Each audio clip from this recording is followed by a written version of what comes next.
তনু, তোর খুব অহংকার তাই না এই অফিস আদালত নিয়ে? একটা কথা জানিস তো তনু, অহংকার সৃষ্টিকর্তার গায়ের চাদর। তুই কিন্তু সৃষ্টিকর্তার গায়ের চাদর নিয়ে টান দিয়েছিস। সৃষ্টিকর্তা কিন্তু তোকে ছাড়বে না।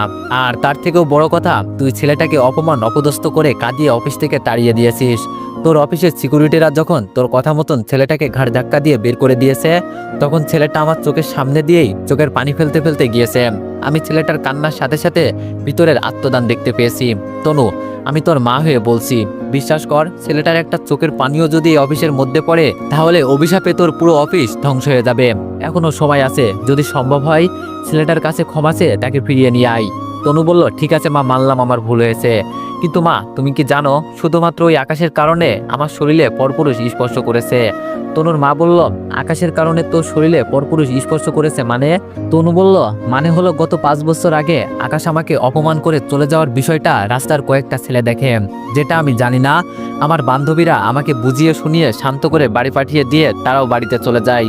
এরপর আমি যখন একাকী হেঁটে হেঁটে বাড়ি ফিরছিলাম, তখন সেই ছেলেগুলো হুট করে আমার সামনে এসে পথ আটকে দাঁড়ায়, আমার শরীরে হাত দিতে থাকে, আমার সঙ্গে আমাকে বলতে থাকে, একটু আগে দেখলাম একটা ছেলে তোকে থাপ্পড় মেরে তোর প্রেমের প্রপোজাল রিজেক্ট করেছে, কিন্তু বিশ্বাস কর, আমরা তোকে রিজেক্ট করব না। তুই খালি আমাদেরকে একবার প্রপোজাল দে, তাহলে দেখবি তোকে আমরা সবাই মিলে পরিপূর্ণ তৃপ্তি দিব। মা, সেই দিন আমি কোনো মতে ছেলেগুলোর হাত থেকে নিজেকে বাঁচিয়ে দৌড়ে পালিয়ে নিজের ইজ্জত বাঁচিয়েছি, না হয়তো সেই দিন আমার সর্বনাশ হয়ে যেত। আর এই জিনিসটা একমাত্র আকাশের কারণে হয়েছে। সে যদি আমাকে গ্রহণ করে নিত, তাহলে ছেলেগুলো আর ওই কথাগুলো বলে আমার সাথে অসভ্যতামি করতে পারতো না। তনুর মা বলল, তনু, হ্যাঁ, তোর সাথে যেটা হয়েছে সেটা খুব খারাপ হয়েছে, তবে এতে আকাশের কোনো দোষ আমি দেখছি না। হ্যাঁ, সেই দিন আকাশ তোকে রিজেক্ট করেছে, কিন্তু সে নিজে তো তোর সাথে অমনটা করেনি, আর না সে ওই ছেলেগুলোকে শিখিয়ে দিয়েছে তার বিষয়টা নিয়ে মজা নিতে। আসলে ছেলেগুলোর ভিতরেই শয়তানি ছিল, তাই তারা ওইসব কথাবার্তা বলে তোর সাথে নোংরামি করতে চেয়েছে। কিন্তু তুই অযথা ভুল বুঝছিস আকাশকে। তাই তোর কাছে অনুরোধ করব, ছেলেটাকে ফিরিয়ে নিয়ে আয়, আর আগামীতে কখনো ছেলেটার সাথে অমন করবি না, আর না কখনো ওর মনে কষ্ট দিবি। সে তার মতো অফিসে কাজ করবে, আর তুই তোর মতো কাজ করবি। পার্সোনাল কোনো আক্ষেপ তুই আর তার উপরে কখনো উঠাবি না, প্রমিস কর আমাকে। তনু এক বিপাকে পড়ে যায় তার মায়ের কথা শুনে। কি করবে ভেবে পাচ্ছে না তনু। আকাশের উপরে প্রচন্ড ক্ষোভ তনুর, কিন্তু তনুর মা এখন প্রমিস করিয়ে তনুর হাত পা বেঁধে দিতে চাইছে। কি করবে কিছুই মাথায় আসছে না তনুর। চুপ করে দাঁড়িয়ে আছে। তনুকে চুপ করে দাঁড়িয়ে থাকতে দেখে তনুর মা বলে, ঠিক আছে শোন, তোকে আর ফোর্স করবো না, তবে ইচ্ছে হলে আমার কথাটা রাখিস, এবার আমি চললাম। তনুর মা চলে যায়। তনুর মায়ের নাম সালমা বেগম। সালমা বেগম চলে যাওয়ার পর তনুর মায়ের বলা কথাগুলো তনু ভাবতে থাকে। কিছুক্ষণ ভাবার পর তনু উপলব্ধি করতে পারে, তনু যা করেছে সেটা ঠিক হয়নি। হ্যাঁ, আকাশের উপরে তার রাগ অভিমান রয়েছে, কিন্তু তনু এ যাত্রায় অতিরিক্ত করে ফেলেছে। তনুর ভিতরেও এবার খারাপ লাগছে তখনকার আচরণের কারণে। একটা মানুষ একদিনের মধ্যে 7টা ফাইল কমপ্লিট করেছে। তনু তাকে বাহবা দেওয়ার কথা ছিল, কিন্তু তনু সেটা না করে তাকে উল্টো অপমান করে বের করে দিয়েছে। তনু মনে মনে সিদ্ধান্ত নেয় আকাশের কাছে ক্ষমা চেয়ে তাকে ফিরিয়ে আনবে। ভাবনা চিন্তা মোতাবেক অফিসের ম্যানেজারের নাম্বার থেকে আকাশের কাছে ফোন দেয়, কারণ তনু ভালো করেই জানে তার নাম্বার দেখলে আকাশ ফোন রিসিভ করবে না। তাই সে ম্যানেজারের নাম্বার দিয়ে আকাশকে ফোন দেয়, কিন্তু আকাশ তাও ফোন রিসিভ করে না। বেশ কয়েকবার ম্যানেজারের নাম্বার থেকে আকাশকে ফোন দেওয়ার পরেও ফোন রিসিভ করার কোনো নাম নিশানা নেই আকাশের। তনু বুঝতে পারে আকাশ হয়তো ফোন সাইলেন্ট করে রেখেছে, না হয়তো ইচ্ছে করেই কারোর ফোন রিসিভ করছে না। তনু আকাশকে ফোনে না পেয়ে ভাবে কি করবে। তখনই তনুর মাথায় আসে ফোনের জিপিএস ট্র্যাকের সাহায্যে আকাশের খোঁজ পাওয়া যেতে পারে, যদি আকাশ ফোনের লোকেশন অন করে থাকে তবে। ভাগ্যক্রমে আকাশের ফোনের লোকেশন অন করাই ছিল। অবশ্য আকাশ ফোনের লোকেশন আজীবন অন করেই রাখে, কারণ রাস্তাঘাটে কখন কি হয়ে যায় বলা যায় না।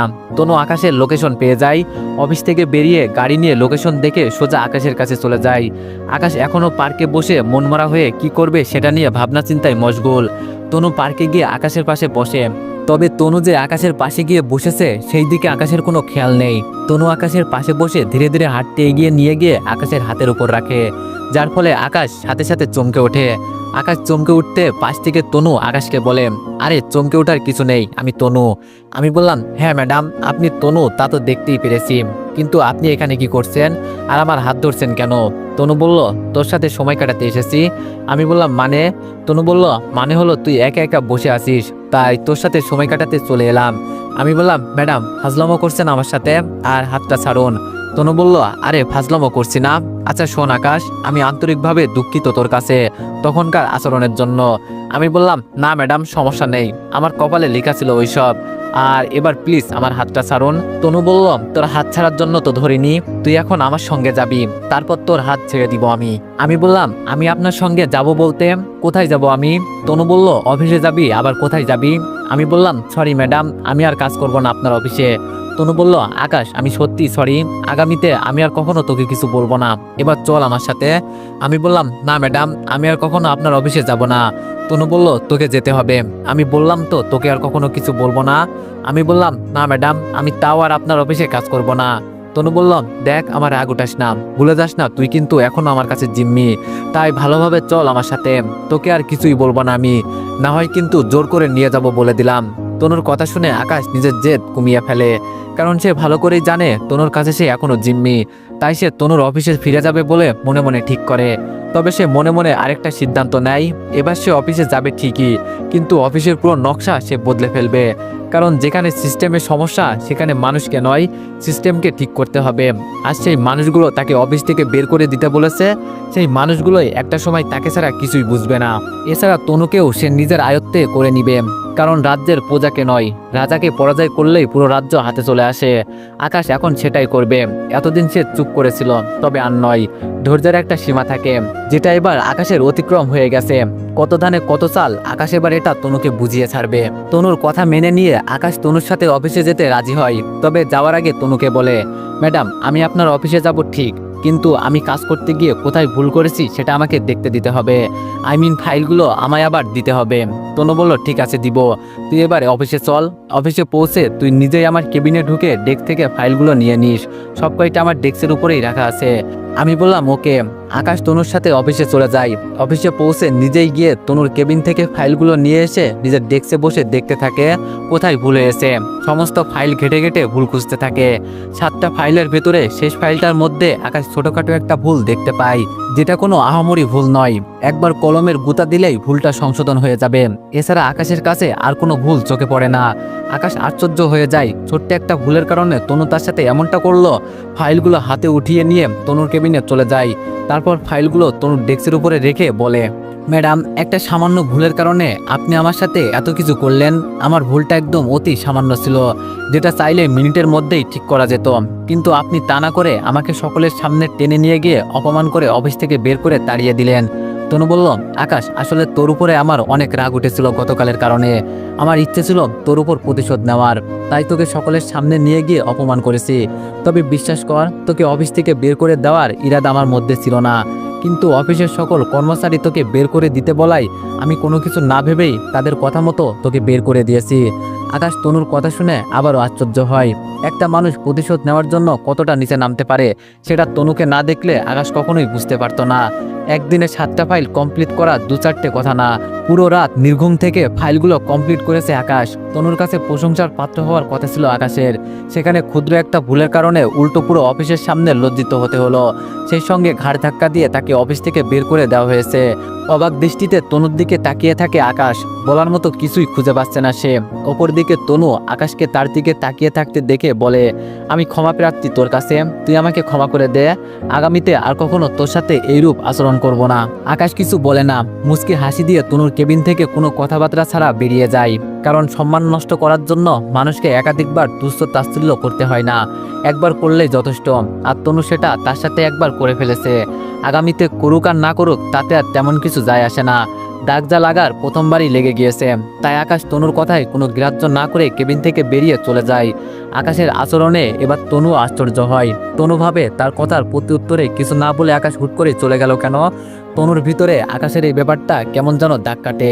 তবে তনুকে কে বোঝাবে, সবেমাত্র শুরু, এখনো বহু দাগ কাটা বাকি।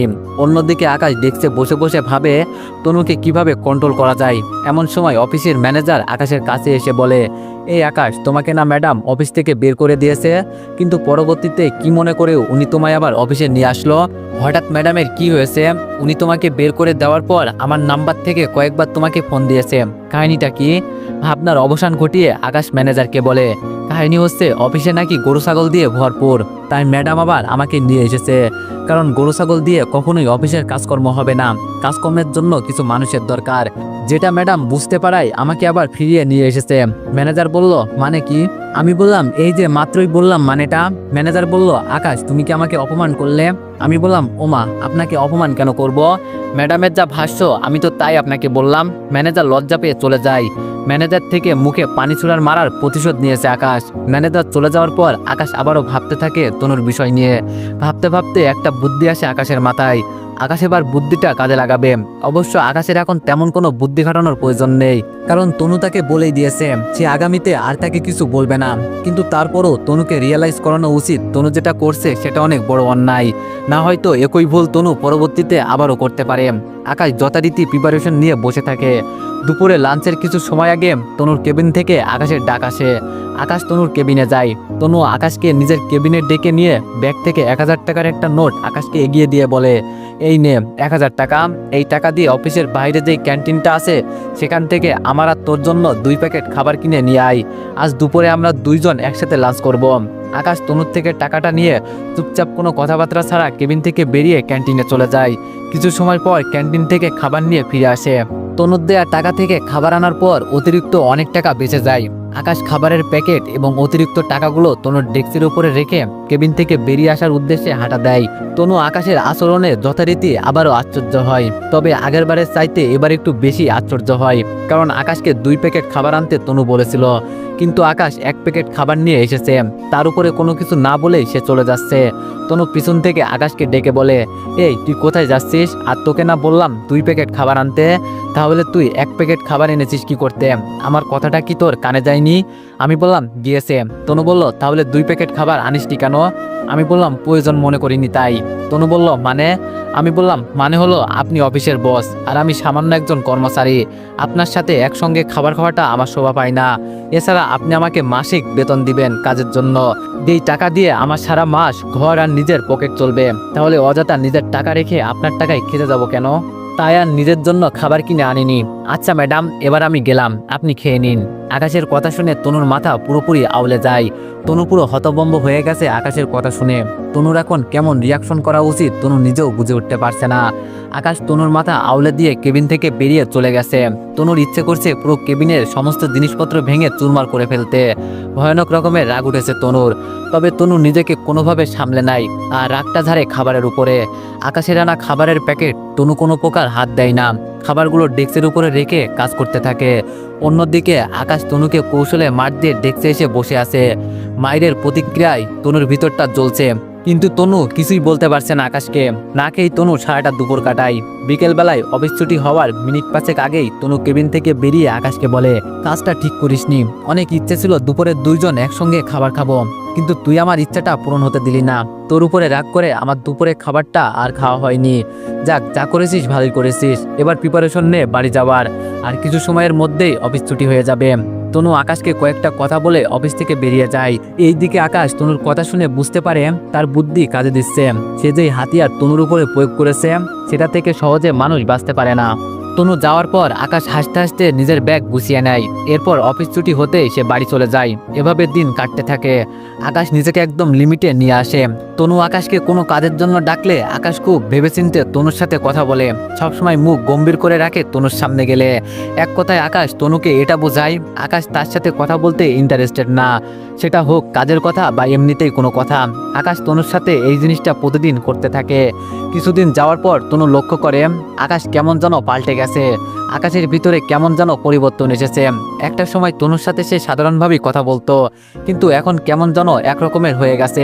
নিশ্চুপে একটা ভাব চলে এসেছে আকাশের মাঝে। ছোটখাটো কোনো কথায় মাথা নাড়িয়ে জবাব দেয়, খুব গুরুত্বপূর্ণ কিছু হলে তখন গুনে গুনে 1-2টা কথা বলে। সেই প্রথমের আকাশের সাথে এখনকার আকাশের তনু কোনোভাবেই মিলাতে পারছে না। আকাশের পরিবর্তনে তনুর ভিতরে কেমন যেন একটা প্রভাব পড়ে, তবে তনু সেটা আকাশের সামনে প্রকাশ করে না। এভাবেই চলতে থাকে। একদিন অফিস চলাকালীন সময়ে তনু আকাশকে ডেকে বলে, আজ রাতে একটা পার্টি আছে যেখানে আমার সাথে তোর যেতে হবে। পার্টিটা রেখেছে আসাদ নামক একজন ভদ্রলোক। যিনি কিনা আমার বিজনেস পার্টনার। সেখানে আমার পরিচিত আরও অসংখ্য লোক থাকবে। আর পার্টিতে সোহানও আসবে, কারণ আচাদ সাহেব আমাকে চেপে ধরেছে পার্টিতে নিজের জীবনসঙ্গিনী সম্পর্কে সবাইকে জানাতে এবং বিয়ের ডেট সম্পর্কে অ্যানাউন্স করতে। শোন, তুই ভালো জামা কাপড় পরে রেডি হয়ে মাগরিবের পর আমার বাসার নিচে চলে আসিস। তারপর আমরা দুইজন গাড়ি করে যাব, আর সোহানও সময় মতো সেখানে পৌঁছে যাবে। আমি বললাম আচ্ছা। মাগরিবের পর রেডি হয়ে আকাশ তনুর বাসার নিচে চলে যায়। তনুও রেডি হয়ে নিচে আকাশকে নিয়ে গাড়ি করে পার্টিতে এসে হাজির হয়। আকাশ পার্টিতে এসে এক কোনায় চুপচাপ দাঁড়িয়ে আছে, আর তনু তার থেকে কিছুটা দূরে দাঁড়িয়ে একটা মেয়ের সাথে কথা বলছে। এমন সময় আজাদ সাহেব তনুর কাছে গিয়ে বলে স্পিকার হাতে নিয়ে স্টেজে গিয়ে সবাইকে নিজের জীবনসঙ্গী সম্পর্কে জানাতে। তনু আজাদ সাহেবকে বলে আর একটু পরেই সেই স্টেজে গিয়ে সবাইকে নিজের সম্পর্কে বলবে এবং সবাইকে নিজের জীবনসঙ্গিনীর সাথে পরিচয় করিয়ে দিবে। আজাদ সাহেব চলে যায়। তনু মেয়েটার সাথে কথা বলা বাদ দিয়ে আকাশের কাছে এসে বলে আর কত সময় অপেক্ষা করব সোহানটার জন্য আল্লাহ জানে। সে এখনো আসছে না কেন? মাথাটা পুরো খারাপ হয়ে যাচ্ছে। আচ্ছা, তুই কি একটু গেটের সামনে গিয়ে দেখবি সোহান আসছে কিনা? আমি বললাম আচ্ছা দেখছি। আকাশ গেটের সামনে চলে যায় সোহান আসছে নাকি দেখার জন্য, কিন্তু সোহানের আসার কোনো নামগন্ধই নেই। আকাশ ফিরে এসে তনুকে বলে সোহানকে দেখতে পাওয়া যায়নি। তনু আকাশের কথা শুনে আকাশকে বলে ওর আসার গুষ্টি মারি, ওর আর আসতে হবে না, তুই চল আমার সাথে, তুই একদম চুপচাপ থাকবি, আর আমি ডাকলে পরে তুই আমার কাছে যাবি, আর আমি যেমন যেমন বলবো তুই শুধু সেটার উপরে ভিত্তি করে পরে সবাইকে কিছু বলবি। আকাশ কিছুই বলে না। তনু আকাশকে নিয়ে গিয়ে সামনে একটা জায়গায় দাঁড় করিয়ে দেয়, আর সে স্পিকার হাতে নিয়ে স্টেজে গিয়ে ওঠে। এরপর আকাশকে সবাইকে দেখিয়ে বলে ওই যে মানুষটা সে হচ্ছে আমার প্রিয় মানুষ, আর আমরা দুইজন প্রেমিক প্রেমিকা, দুইজনের মধ্যে গভীর প্রেম চলছে। অল্প কয়েকদিন পরেই আমরা দুইজন বিবাহ করব। তনু আকাশকে নিজের বয়ফ্রেন্ড বলে পরিচয় করিয়ে দিয়ে আকাশকে স্টেজে ডেকে তার হাতে স্পিকার দিয়ে বলে তাদের দুজনের সম্পর্কে কিছু বলতে। আকাশ স্টেজে গিয়ে সোজা তনুর মুখে চুলকানি মেখে দিয়ে বলে আমরা দুইজন কোনো প্রেমিক প্রেমিকা নয়, আমি ওনার অফিসের একজন কর্মচারী, আর উনি আমার অফিসের ম্যাডাম। ওনার বয়ফ্রেন্ড হচ্ছে সোহান নামক একজন ভদ্রলোক, যিনি এই পার্টিতে আসার কথা ছিল, কিন্তু কোনো কারণে উনি আসতে না পারায় ম্যাডাম আমাকে ওনার বয়ফ্রেন্ড বলে পরিচয় করিয়ে দিয়েছে। কিন্তু আমি চাই না আপনারা কেউ বিভ্রান্ত হন, তাই ওনাকে আরও কিছুটা সময় দিন। কিছু সময়ের মধ্যে হয়তো ওনার আসল প্রেমিক সোহান চলে আসবে। আকাশ সবার সামনে সত্যিটা বলে স্টেজ থেকে নেমে পার্টি থেকে বেরিয়ে চলে যায়। এইদিকে আকাশের কর্মকাণ্ডের লজ্জায় তনু স্টেজে দাঁড়িয়ে কান্না করে দিয়েছে। সবাই তনুর দিকে বাঁকা চোখে তাকিয়ে আছে। কিছুক্ষণ পর তনু ও লজ্জায় স্টেজ থেকে নেমে কান্না করতে করতে পার্টি থেকে বেরিয়ে চলে যায়। পার্টি থেকে বেরিয়ে গাড়িতে গিয়ে উঠে বসে। গাড়িতে আগ থেকে আকাশ বসা ছিল। আকাশও পার্টি থেকে বেরিয়ে এসে গাড়ির মধ্যে উঠে বসেছে। তনু গাড়িতে উঠে আকাশকে দেখতে পেয়ে রাগে আকাশের শার্টের কলার টেনে ধরে চোখের পানি ফেলতে ফেলতে চেঁচিয়ে বলে কেন করলি তুই আমার সাথে এমনটা? আকাশ বলল কারণ আপনি মিথ্যা বলেছেন সবাইকে, আমি আপনার কোনো বয়ফ্রেন্ড না, আপনার বয়ফ্রেন্ড হচ্ছে সোহান, কিন্তু আপনি আমাকে সবার সামনে বয়ফ্রেন্ড বলে মিথ্যা পরিচয় করিয়ে দিয়েছেন, তাই আমি সবার সামনে ওই রকমটা বলেছি। আসলে তুই একটা নিচু মনের মানুষ, ওই রকমটা করার আগে তোর 10টা বার ভাবা উচিত ছিল। আর কি বললি আমি মিথ্যা বলেছি? শোন, আমি কোনো মিথ্যা বলিনি, আর সোহান আমার কোনো বয়ফ্রেন্ড না, ও শুধু আমার মাত্র ফ্রেন্ড। আকাশ তনুর কথা শুনে ভূত দেখার মতন চোখ বড় বড় করে তনুর দিকে তাকিয়ে আছে। তনুর মুখে আকাশ এই কথাটা শোনার জন্য কখনোই প্রস্তুত ছিল না। আকাশ পুরো নিশ্চুপ হয়ে যায়। মনে হচ্ছে যেন আকাশ কোনো টাইম জোনে আটকে গেছে, যেখানে সবকিছু এক জায়গায় বিদ্যমান হয়ে আছে, না কোনো কিছু সামনে এগোচ্ছে না কোনো কিছু পেছনে যাচ্ছে। আকাশ বড়সড় রকমের শক খায়। কিছুক্ষণ বিস্মিত অবস্থায় কেটে যায় আকাশের। কিছুক্ষণ পর আকাশ স্বাভাবিক হয়, আর একে একে আকাশের ভিতরে প্রশ্ন জাগতে শুরু করে।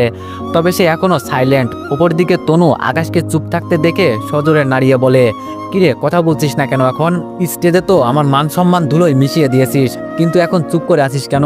সোহানের কথা শুনে কি আশ্চর্য হয়েছিস নাকি? আমি বললাম জি, আশ্চর্য তো হয়েছি, তবে আমি জানি আপনি একটু আগে যেই কথাটা বলেছেন সেটা পুরোপুরি মিথ্যা। সোহান আপনার কোনো ফ্রেন্ড না, সে আপনার বয়ফ্রেন্ড। আপনি অযথা আমাকে গুমরা করার চেষ্টা করিয়েন না। তনু বলল আকাশ আমার মাথা কিন্তু প্রচন্ড খারাপ হচ্ছে, এবার তোকে কিন্তু গলা টিপে মেরে ফেলবো বলে দিলাম। এ অসভ্য, আমার কথাগুলো তোর কাছে কি কারণে মিথ্যা বলে মনে হচ্ছে? আমি বললাম কারণ সেই শুরু থেকেই দেখে আসছি আপনার কাণ্ড কারখানা, এবং আপনি নিজেই বলেছেন সোহান আপনার বয়ফ্রেন্ড, কিন্তু আজ এসে বলছেন সে আপনার ফ্রেন্ড। ম্যাডাম আপনি এক মুখে কয় ধরনের কথা বলেন? তনু বলল আমি এক মুখে 1000 ধরনের কথা বলি, তবে সত্যি এটাই, সে আমার ফ্রেন্ড, বয়ফ্রেন্ড না। আমি বললাম, তাহলে আজ এসব কি ছিল? সোহান পার্টিতে আসলে আপনি ওকে সবার সাথে পরিচয় করিয়ে দিবেন এবং সেই সঙ্গে নিজের বিয়ের ডেট অ্যানাউন্সমেন্ট করবেন, কিন্তু কোনো কারণে সোহান না আসায় এখন কথার মোড় ঘুরলো কেন? তনু বলল, সে আমার বয়ফ্রেন্ড হলে তবেই তো পার্টিতে আসবে, কিন্তু সে তো আমার বয়ফ্রেন্ড না, আর সেই পার্টি সম্পর্কে কোনো কিছুই জানে না। আর না তাকে আমি কিছুই বলেছি। সে যদি সত্যি আমার বয়ফ্রেন্ড হতো তাহলে সে এত সময় এই পার্টিতে থাকতো, কিন্তু সে আমার ওইরূপ কেউই লাগে না, দেখেই তো আজ পার্টিতে আসেনি। আমি বললাম, মানে কি? সে যদি না আসার হয় তাহলে আপনি আমাকে গেটের সামনে গিয়ে সোহান আসছে কিনা সেটা দেখার জন্য পাঠিয়েছিলেন কেন?